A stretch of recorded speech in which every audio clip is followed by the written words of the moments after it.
Cyberpunk. Are you punk enough to handle that? Cyberpunk.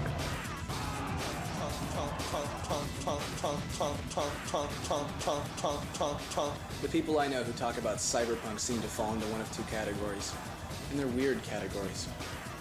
The first type don't believe in us. The second type believe and feel an excessive and unhealthy interest in us. They're both great. The term cyberpunk has been used to describe music, lifestyles, even artistic sensibilities. But what it really talks about is one specific narrow school of science fiction writing.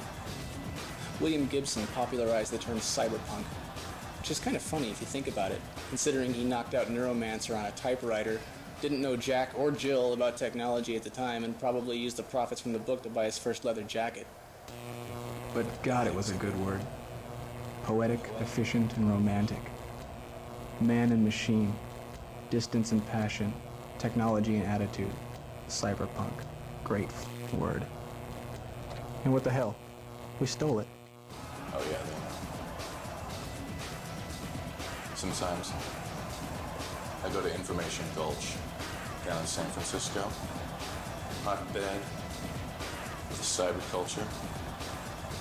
Sometimes I'll go into a coffee shop with a bunch of my multimedia friends. It'll be 6, 7 p.m.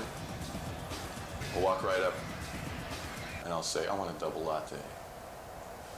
And if they say, do you want decaf or regular? I just laugh. Because I'm going to be up all night. Sometimes you have to.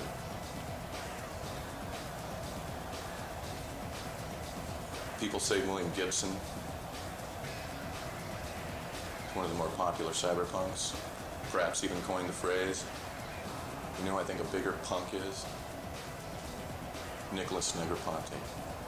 That's right. Columnist for Wired magazine, Mr. MIT Media Lab. Oh yeah, Nick's got it.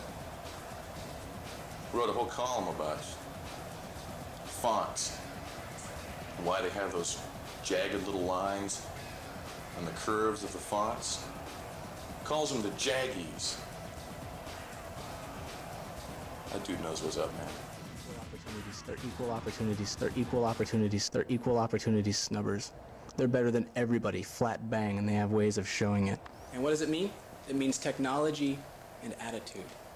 We don't all listen to music that sounds like a botched tracheotomy growling along with a spin cycle, and we don't all have large chunks of metal sticking through our flesh.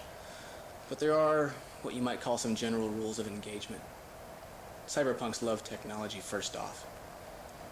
And while confident enough in most cases to be kind, your average Jane Smith cyber chick is more than able to f*** you over royally if you give her any. That chunky thing hanging off her belt probably is a butt-in rig.